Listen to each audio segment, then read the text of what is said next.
Freddie, first of all, welcome to the podcast. Fantastic to have you on. For listeners that aren't familiar with yourself, do you want to give them a quick overview of you and how you got into football? I'm Freddie Pelling. I play left tackle for the NFL Academy in London. I got into football by playing for the Bedfordshire Blackhawks youth team, the under 16 and under 17 and under 19 level, which was kind of slightly smaller scale, 5-man ball, and then switched to the academy in September 2019. Have been there since, and am going to college in the USA to play football and continue my education. Have you accepted an offer at this point? No, not yet. I'll be making my decision in December 2021. All exclusive on air, make the decision. So I know you. It was Brown University and Akron. Are there any others? Or is it still those two that you've decided between? Those two so far. Hopefully, we'll get some games in the summer and the autumn, and maybe a camp series out in the States, and we can pick up some more offers off the back of that. So who will with those teams? Will that be obviously the academy going over to America, the UK academy to go over to America and play against? Who would you be coming up against in those sort of? They already run high school camp series across the country where recruiters and coaches come together and all the kind of the kids from the surrounding area, and they compete against each other in one-on-one drills. So wide receiver on DBs, O-line, D-line one-on-ones, and also do combine testing at some of them. So it's usually a really good way to kind of put your name out there and get recognised across the different conferences. And you can hopefully kind of go to one that draws a lot of teams from the pack, one from the SEC, maybe one from Big Ten, and that way you can really put your name out into the system and get recognition from coaches. So you're in quite a good position because obviously Brown and Akron are both Division 1 teams, aren't they? And well, Brown itself is an Ivy League school as well. So to the potential to go there and study, let alone play football as well at an Ivy League school would be pretty cool. That would be a slightly different experience to a typical college football student athlete, but It would be very rewarding, perhaps more in the long run. Yeah. Well, again, I suppose that's why one of the things you've got to take into consideration when you're choosing where you're going to go, I suppose. What is it you're studying, or what would you be studying? The American system is slightly different to ours. So for the first, their undergraduate degrees takes 4 years for the typical student. And for the first 2 and a bit years, you do what are called minors. And they're kind of they're the equivalent kind of to GCSEs. You just do loads of subjects to a fairly low standard just to figure out what you're good at. And then you choose your major in your third year, typically. And I'll probably be looking to do one in politics or political science or history, something along those lines. So, what made you get into football, really? Because obviously we're 5 guys from the UK that talk about American football, which is a little bit strange in itself. But what made you kind of get into the game? Because obviously it's not the first game every Brit kind of thinks of when they want to be, I want to be a footballer, I want to be I don't know, cricketer, something like that. What made you kind of get into the sport? I was introduced to it by a friend at school, just when we were messing around during lunch, and I saw the catch from Odell Beckham Jr. and it kind of started from there. My team, the Blackhawks, were fairly close to where I live, so it was fairly easy to get there for training. And I just kind of Googled teams near me, and this came up. So I thought I'd go down one weekend and see what it was about. And they took quite nicely to having a 6'4", 14-year-old rock up at training. I was just about to ask. So they welcomed me with open arms, and I had a few seasons with them. Because I was going to say, how old were you? That would 2013, was it? Or 2017. 2017, sorry. Yeah, so I mean, because you've not stopped. Well, I don't know if you've stopped growing yet, because you're 6'8" now, are you? Yeah, 6 foot. I think we had a combine in December, and I came in at 6'8.3. Crikey. It's not far off me, that. So was it pretty quick that you found what sort of position you were going to be playing as a lineman? Was that sort of, were you given any opportunities at any other, to have a sniff at any other positions, or were they just like, yep, sorry mate, you're going on the line? When I played at the Bedford Blackhawks in 5-man, I played snaps at every position apart from safety and quarterback. Just because you can just, even at DB, if you take someone out of bounds, you can hold within the first 5 yards. You take someone out of bounds, they can't come back into the play, so you just wrestle their receiver out, and that was it. So it was kind of a bit of a Swiss Army knife type player at that level, because you just create mismatches everywhere. But when I joined the academy, I was straight on the offensive line, which I'm perfectly happy playing. I really enjoy it. It's totally fine for me to be here. Did you play rugby? Sorry, Dan. Did you play rugby before? Yeah, I haven't made that up. I played rugby I started playing rugby when I was 3, and played for 13 years. So I played school rugby. I played for Ampthill, who are now in the 2nd division of English rugby, and done very well. But I also played school rugby, which is where I played most of it. And do you think there's a lot of transferable skills between obviously there's various positions, various body sizes in each sport? Do you think there's a lot that are quite transferable, or did you have to? Because I think there's a lot of times with the impression I would get with certain positions in rugby is everything that you're taught to do is suddenly what you shouldn't be doing to a certain degree. I'm thinking potentially as playing as a tackle. Yeah, well, one of the problems I faced last year was having to unlearn everything all the habits I developed in rugby. So you kind of pick up ways. One of the similarities is you often have to move people out of the way, and using offensive line technique and offensive line mechanics and movements patterns was something I struggled with early on, because I created the default for me was shoulder down, back flat, drive with the legs, which is not what you want to do if you're in the offensive line. So, I mean, the experience of contact is a useful transferable skill, but the actual mechanical movement patterns do differ very significantly. Because I suppose the other thing is in rugby, a lot of the time you're sort of aiming for the waist, and then, well, I mean, if you're tackling someone in open field, you're aiming for the waist to slide down and bring them down, aren't you? Whereas it doesn't exactly work a lot of the time, like that, especially on the offensive line. You can't go low. You have to be up and dealing with the body, don't you? One of the differences that I notice most between rugby and football is in rugby, basically you only get hit by people in front of you. And you always see it coming. You rarely get blindsided. It takes some getting used to.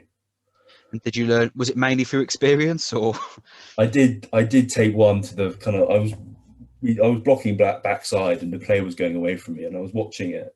Someone came, looped round the back and just cracked me in the back and sent me flying. So yeah, it has happened once. Which sport's more brutal? Because that's what everyone over here likes to debate, that rugby's worse than American football. And I want to know from someone who's played both. Yeah, I think the answer to that can be, just look at Lawrence Taylor. I mean, that guy played with broken shoulder, knee, and just dominated. Toughness, I think, to that level, you only really see in football, I'm going to say. I think football... That's the right answer. Yeah, that's what we wanted. The sport that you're in as well. Yeah, and also in football especially, there's a culture of... There's a difference between injured and hurt. You can play when you're hurt. You can't play when you're injured. So, and I think, a lot of guys really take that to heart. So, they want to get back on the field, even if the trainers are saying that they need to take it easy. So, I think that part of that kind of sheer determination and grit is something that you find more in football. And in terms of because obviously, so you saw obviously I think it pretty much went viral around the world, didn't it? The Odell Beckham catch. And obviously it was on the BBC platforms all over. So you started your interest there, you found the local team, and you there. At what point did you think, actually, I'm assuming you thought, oh, I'm actually quite good at this. Yeah. There's a level in terms of you now with the academy. So how did you get involved with the NFL Academy in the UK? How did that come about? And can you tell us a bit more about that in terms of, the trials, how many people try out, how many people actually get into the academy and so forth? Well, it kind of started as I was invited to a GB tryout off the back of a performance in a string of games at a tournament. So that was when it kind of started to click with me that I could have found something to be good at here. And then the academy launched, and if you were kind of involved in UK American football at the time, as I was, it kind of found you because it was a really big deal in a fairly small community. So I kind of heard about it, the day it launched, pretty much, and registered and applied for the first trials. And I think 1,500 applied, and then we took a class of 80, and we had 2 rounds of trials. The first of which were at our training facility at the moment, which had quite a few people at it. And that it was off the back of that I thought, I want to join the academy, I want to pursue American football and take it to the next level. And then the experience at the Tottenham Hotspur ground really solidified that for me. Meeting, who do we meet? FA, Nate Burleson, Christian Scotland Williamson, Cameron Brake, who was catching passes from Brady in the Super Bowl. Who else was there? Alexander Gray, Juju.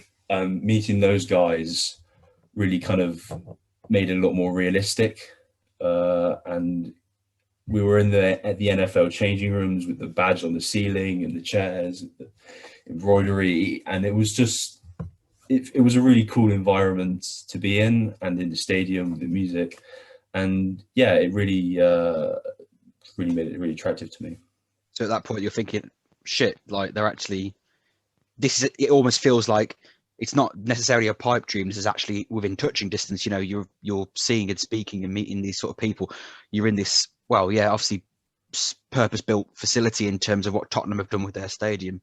So obviously that's pretty amazing. And then at what point did you then start? I mean, were you looking and thinking, well, maybe I could potentially go and study in America? And because what I find quite interesting is I know people who've gone to America to play soccer, and they're obviously good, our soccer players over here, at a good level, but didn't quite make it into academies, but were then able to get scholarships and go and play in America. So I find it quite ironic that as an English person, you're able to, potentially go to college in America playing their sport, like when there's probably so many people over there who aren't able to do that themselves. So that must make you feel pretty good. Yeah, I guess I've kind of beaten them at their own game to some extent. It's slightly left field, I'll grant you that. But yeah, it's the feeling of it becoming within touching distance, talking to some of the coaches at the academy that I now know quite well, meeting them there for the first time. It kind of brought it all home really, and all up from there. But at what point did the interest actually come from the American colleges in terms of going, and you start, there was interest there, and it actually became you could go and study and play in America. How did that come about? Well, it was what the academy was. It was kind of, I knew what I was going in for with that. It was pretty clear from the off that it was designed to send UK and European kids to American universities. So I kind of knew what I was getting in for in that sense. But in terms of when interest took off in America with me, off the back of the Akron offer, so that when that came through, that set up, not just offers, but a lot of talking stages. There's, some pan out, some don't. So, you talk to, maybe 2 or 3 coaches a day, but some just don't work out. So that was when the interest from universities in me came along.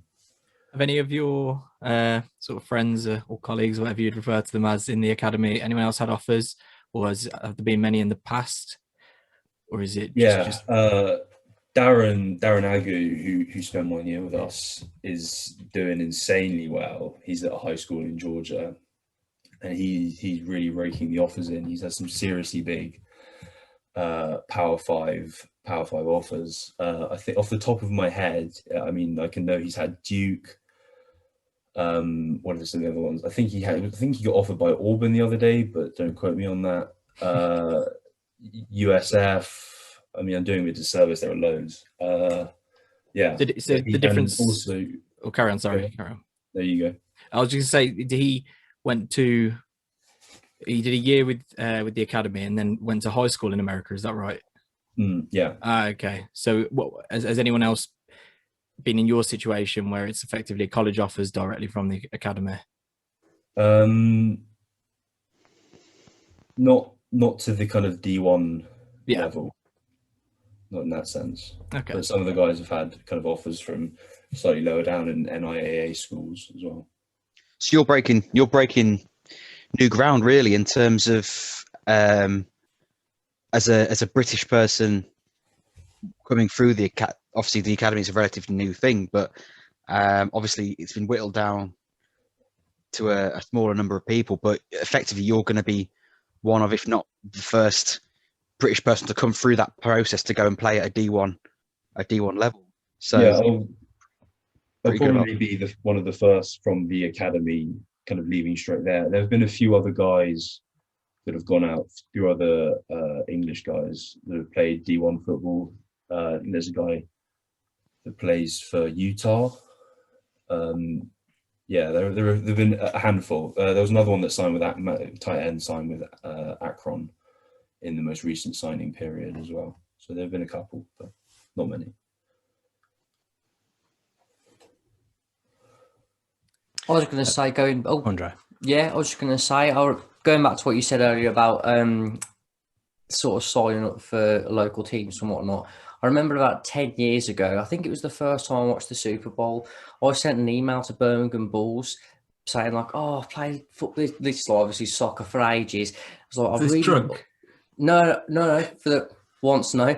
And I was like, I really think I'll be good as a wide receiver. Have you got any training camps? Have you got, can I come along to a practice? And I was thinking, God, I could, I'm pretty fast back then. I thought this could work out. And didn't even hear back, didn't get nothing back from the email. And that was my NFL dream over. You got nearly as far then. I'll have to find the email. I don't know which account it was from, but we can put that on the socials because that did happen. So Freddie, what Jay's trying to say is you're lucky that Jay's not the same age as you. Otherwise, he would have been. Oh yeah, it could have. He would have had all the limelight, would he?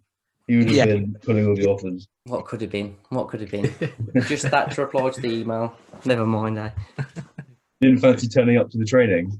Just wanted though, to be fair, I could have pursued it a little bit more rather than just one email, but I just thought, oh no. Then you had your injury, Jay, didn't you? And there you go. I put pay to it. To be fair, I think if it wasn't for the current pandemic, we could almost just put Jay up against Freddie in a few drills and see what would happen. I think I reckon I've still got a bit. I'm more of a quarterback now though, so he's got the arm, hasn't he? I don't think throwing empty beer cans into a bin counts, mate.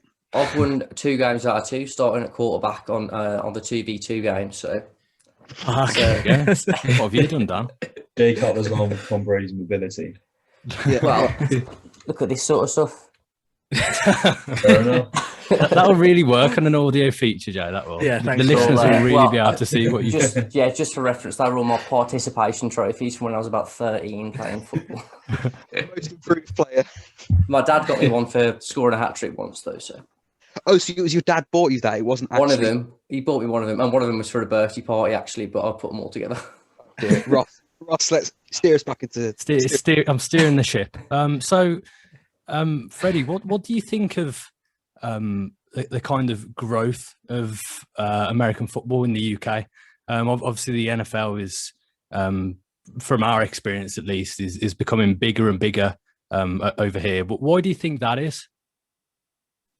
Hard question. I think part of it is that English people and Europeans in general have a kind of fascination with America and consuming American goods and products and media. So I think part of it's that. But also, I think it's like rugby, but showier. Like, I think a lot of people that watch American football, it's some of the people that go to the games, and the kind of person that watches just the Super Bowl, kind of a lot of it is the pomp and circumstance for them. The cheerleaders, the lights, the fire, the fancy uniforms and halftime show, stuff like that. It's quite a spectacle. So I think a lot of it's that as well.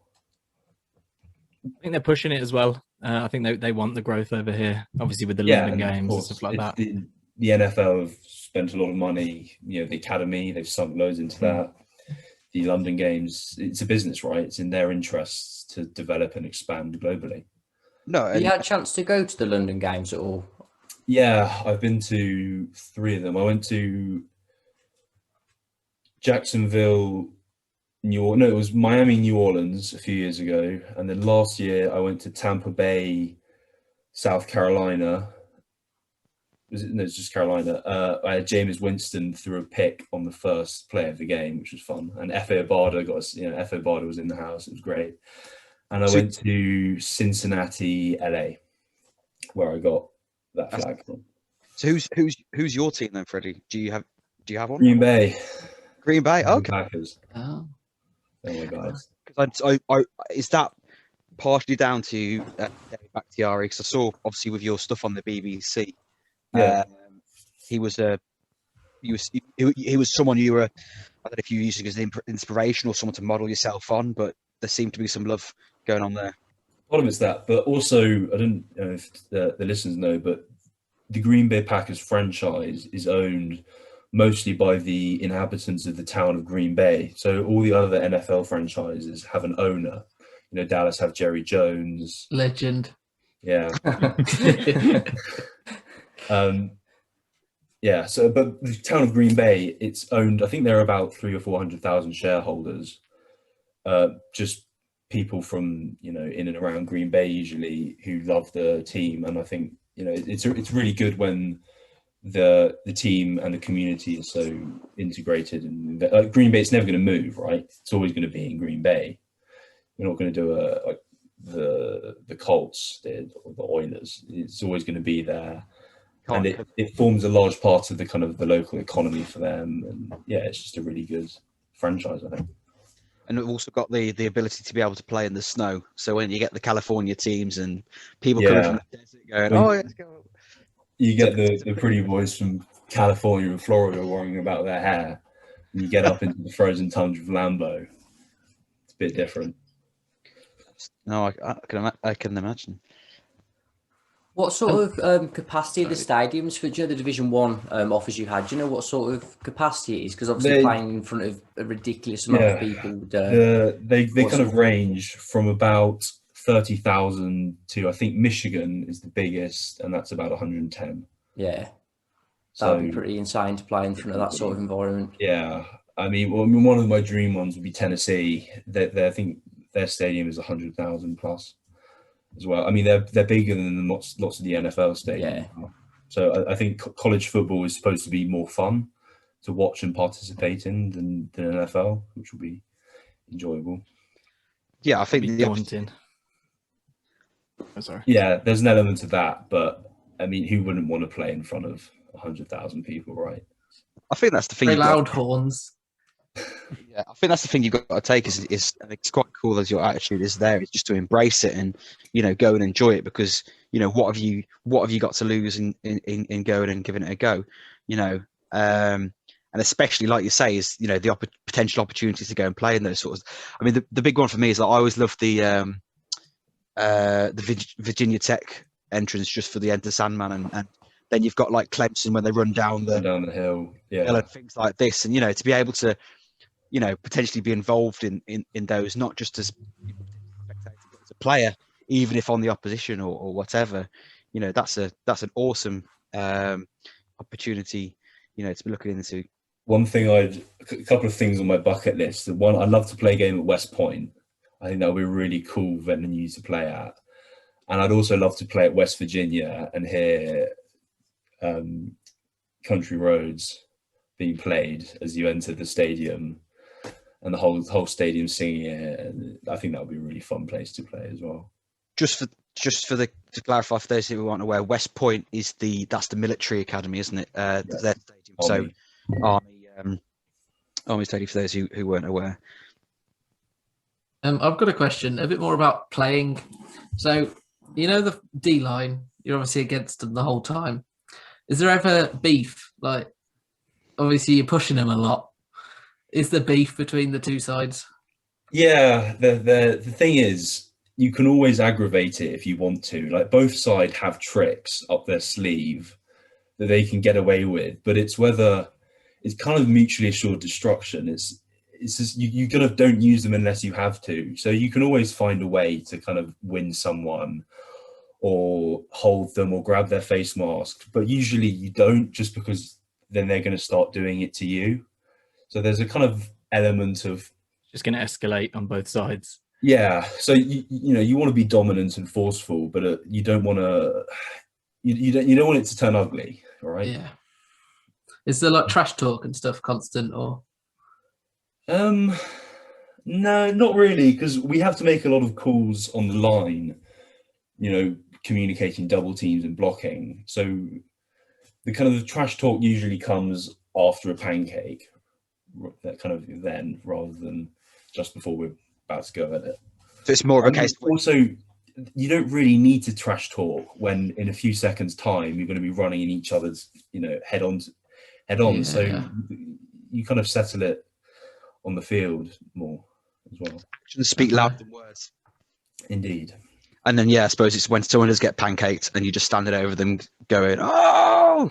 What I really like to do is, after you pancake them, once they're on one knee, they're fair game again, according to the rules. So you slam them on the ground, you wait until they've half stood up, and then you hit them again.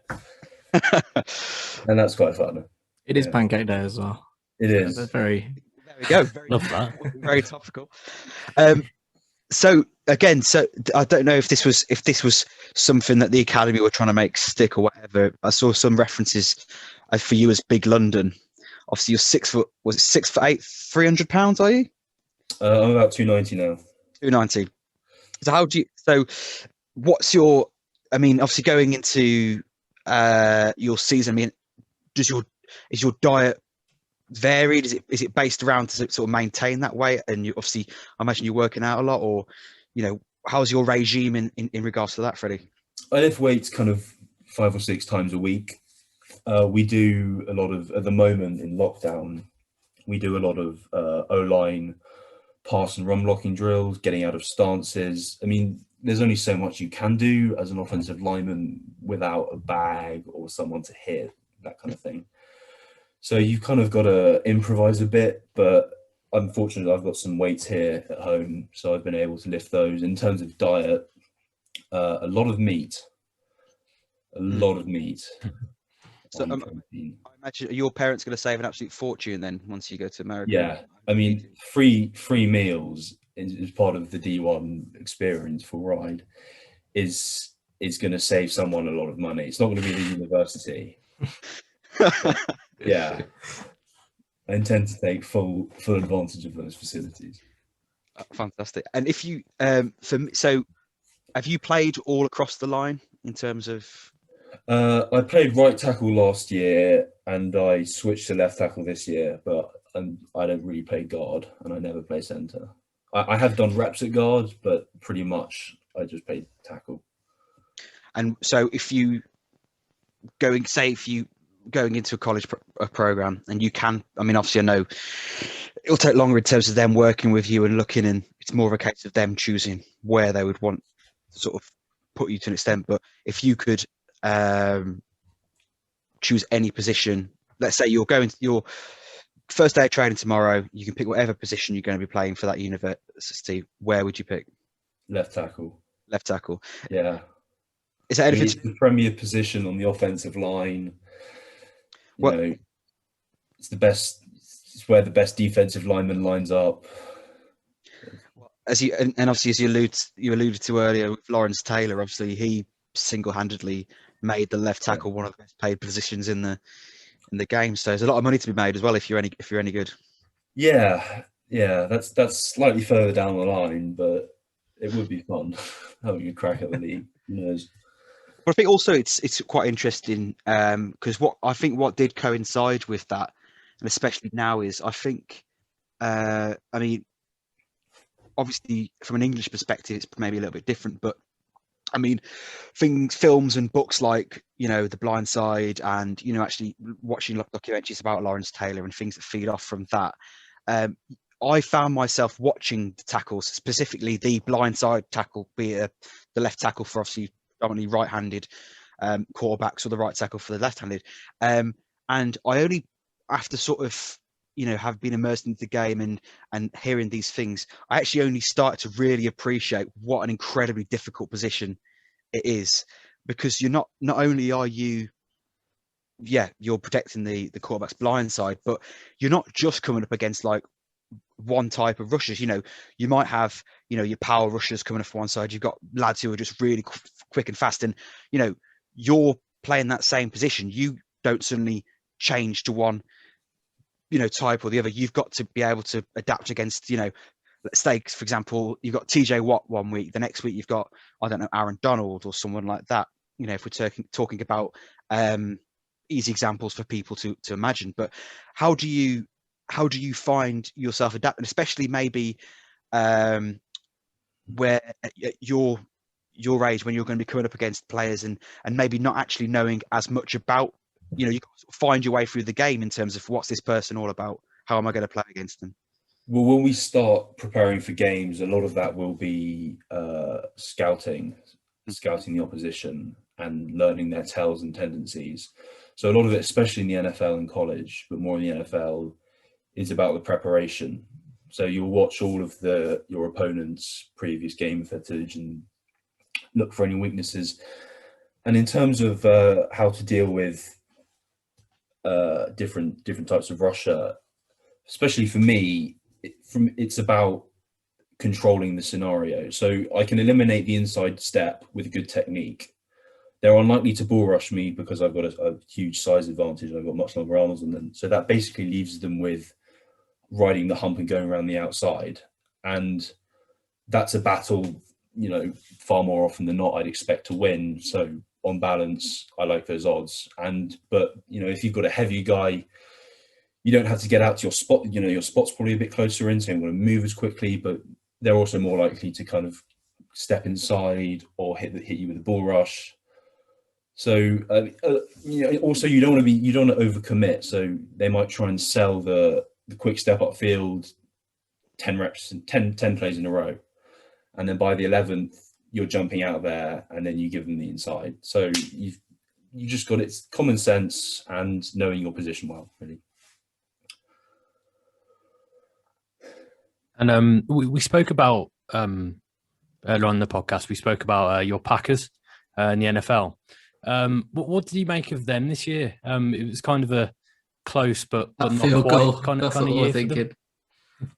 It was unfortunate. I mean, last year's draft didn't really set us up in much of a position to pursue any silverware this year. I think we did well to get as far as we did, but I mean, there weren't any upgrades in terms of personnel really on last year, and but we lose in the NFC divisional round. It's kind of the same story. Hopefully maybe they let Aaron do a bit more of what Tom Brady's been doing and take control of the reins a bit, but we'll see. I don't know who we're going to draft. Either a corner, a receiver, or a run stopper would be great. But who knows? Maybe they'll pick up another replacement quarterback. They're just doing that to try and piss off Aaron and get him to play like that again. But I think the one again, just touching on what you've said there in terms of giving Aaron Rodgers a bit more responsibility. Obviously, especially not the season just gone, the one before. Obviously, the dynamic between him and Matt LaFleur came under a lot of scrutiny in terms of play calling and different bits and bobs. And I almost felt that Matt LaFleur was trying to put his stamp on it, whereas Aaron Rodgers was a bit more of like, no, give me a bit more time. So I'll be very interested to see, especially with the success that Tom Brady's had, one season at the Buccaneers, whether they think, shit, maybe we need to look at this model and give him a little bit more freedom. Yeah, I mean, it's hard to tell what's going on inside the Packers organization sat here in England. We can kind of only speculate to a certain extent. But I don't know, maybe this is the new NFL teams, maybe this is the new norm. You kind of bring in a vet and let them run the show and give them the tools they need, and then trust that they can use their intuition and instinct to win the Super Bowl. Well, yeah, if that starts happening on a regular basis, then maybe Tom Brady's not actually that good. But no, I know exactly what you're saying. Be interesting though, because the Colts did something similar with Phillip Rivers. Obviously they got a playoff run out of him. Obviously not as old, but LA with Matthew Stafford are obviously going, well, let's get in a more experienced signal caller and see what's going from there. So I think you might actually be onto something there, Freddie. Yeah, I think the Rams trade for Stafford, I know they gave away a lot, but I mean, a lot of the time you see teams talk about, drafting and preparing for the future, but the future, tomorrow never comes, right?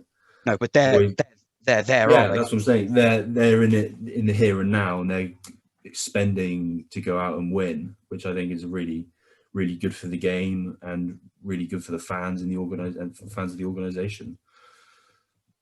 No, a bit of hope can really turn an organization around and give the fans, they're just moving into a new stadium. This is new quarterback. This is good for them. Yeah, and I mean, I think the other thing that their big argument as well is people going, what? Well, is Stafford going to be that much of an upgrade on? I mean, personally, I think he will be, because I feel bad. Matt Stafford is really, really overachieved with an absolutely appalling team for most of the time that he's played with. And if people go, well, what difference is changing the quarterback going to be? Well, let's look at the Tampa Bay Buccaneers who finished seventh. Quite a big difference, actually. Yes, it's like, well, you might be surprised that the most important position in sport has a big impact on how a team performs, but that is usually how it goes. Exactly. So that will be interesting. What were your thoughts on the Super Bowl? Obviously, the position you play and seeing Mahomes have very little time. Yeah, I think it really exposed the world. Invest in your offensive line. I mean, the Chiefs have, but they're just unfortunate with injuries. And that Bucks pass rush is insane. I mean, they've got Vita Vea, Jason Pierre-Paul, Shaq Barrett. Who's the other one? And Ndamukong Suh.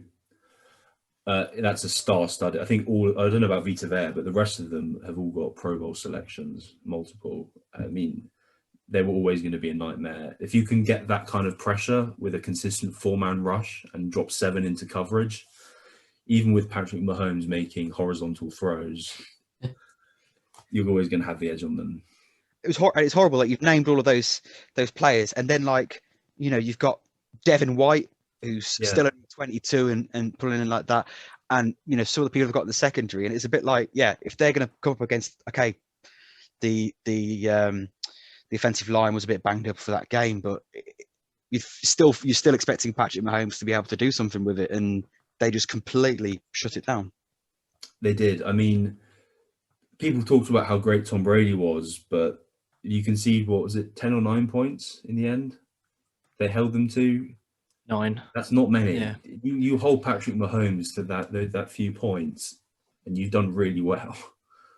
So yeah, I don't know. I think the Bucks defense didn't get enough of a highlight. I mean, I know they gave Brady MVP of the Super Bowl, but I think they think someone on the Bucks defense, maybe Devin White, maybe Antoine Winfield, would deserved it more. Doesn't fit the narrative for the NFL there. No. That's how the cookie crumbles, unfortunately. The What- quarterbacks, they Yeah. get all Just- the publicity. One thing I did find quite interesting in terms of you getting offers from both Brown and Akron is the fact that John Heisman obviously coached Akron and was also, I think he was a player at Brown. Oh, really? Well, there we go. I mean, LeBron James is the kid from Akron as well. So You watched the Akron Holy War on. There's a documentary on Amazon Prime about Akron across all their sports programs and LeBron James and I'm making notes of it. What's it called? it's called Akron's Holy War. It was done a few years ago, but obviously you'll probably find that as it's obviously a university that you've potentially could be going to. Yeah, I think it's 2017. It's the rivalry between Akron and St. Vincent, I think it is, or Holborn and St. Vincent. No, I don't think that's a football rivalry. It must be. I think they play in the MAC. I don't know them. St. Vincent. Yeah, sorry, it's within that. It's two high schools in Akron. Okay, yeah, there we go. Holborn and St. Vincent St. Mary, Okay. and I think LeBron James went to one or the other, but it's worth a watch. Cool, I'll check it out. Well, so just the kind of closing point, really. For you going forward, Freddie, what's the future look like for you in the next year? If you could have like the perfect dream year upcoming, what's on your bucket list? The perfect year would be straight into games as soon as this lockdown ends, or maybe with a few weeks of training to get everyone into shape and stuff, but then into games in kind of May time, ideally. Spend a few weeks in the summer going to camps in America, and really I think that could be a really good place for me to garner some interest and stake a claim for myself for going to a Power 5 school, which is, would be insane. I mean, I already know that any FBS, any Division 1 school is already insane, but Power 5 would be just that bit sweeter. And then kind of off the back of hopefully productive camp season would be games with the academy kind of September, a typical high school season.